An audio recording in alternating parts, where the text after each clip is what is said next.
La Segunda República Española cambió a España para siempre.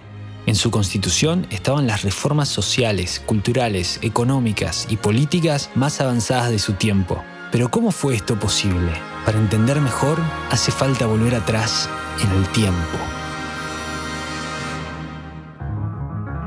Luego del frustrado golpe de Estado republicano y apresados los complotados, el débil gobierno monárquico llama a elecciones municipales para el 12 de abril.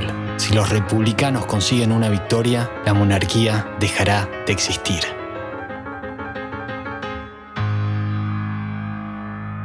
A pesar de la gran agitación social en España, el rey estaba contento con el nuevo gobierno y creía que la victoria en las elecciones estaba asegurada.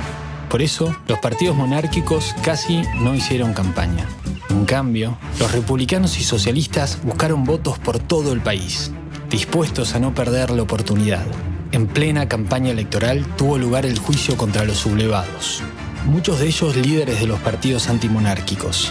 Fue tal el clamor de la gente a favor de los enjuiciados que estos terminaron en libertad condicional.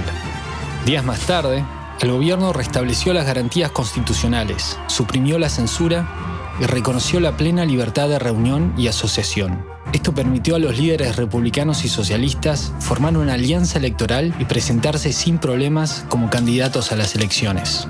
El 12 de abril, la gente salió a votar. Fueron las primeras elecciones en España en más de 7 años. A eso de las 5 de la tarde, los resultados comenzaron a llegar a la sede del gobierno. Los monárquicos vieron como uno por uno cada pueblito español había votado por ellos. El viejo sistema caciquil había surtido efecto. Pasadas unas horas, llegó el recuento de votos de las grandes ciudades. Los resultados fueron fatales para los monárquicos. De 50 capitales regionales, los republicanos socialistas habían ganado en 41. El pueblo obrero había dicho no al rey.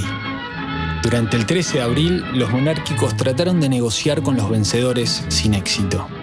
El 14 de abril, la gente salió a la calle a vitorear a la República y en medio de todo ese jolgorio, el director de la Guardia Civil, el general Sanjurjo, visitó la casa de Miguel Maura, líder republicano, donde se encontraban los socialistas Largo Caballero y Fernando de los Ríos, y los republicanos Alcalá Zamora y Cáceres Quiroga.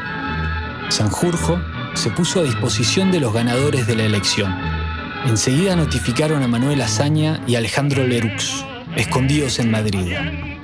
Alfonso XIII, viendo que la situación se estaba yendo de control, indicó al conde de Romanones que se comunique con Niceto Alcalá Zamora, antiguo monárquico, para pedir por la garantía de su vida.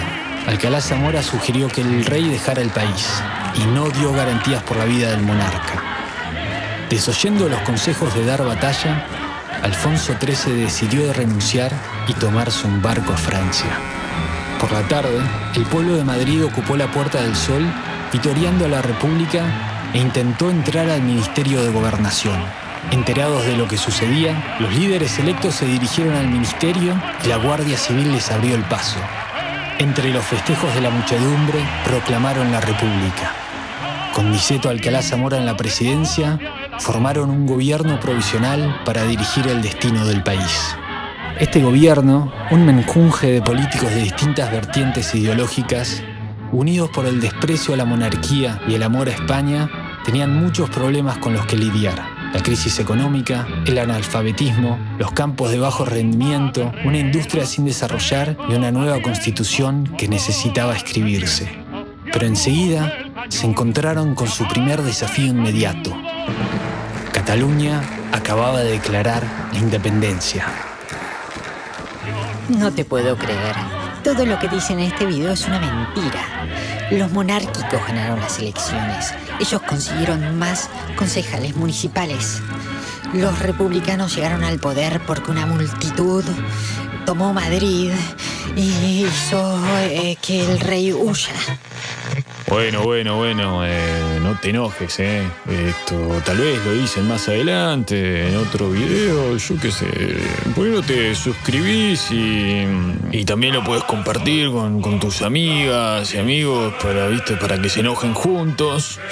y mostrarle a todos que hay propaganda ideológica dando vueltas por ahí.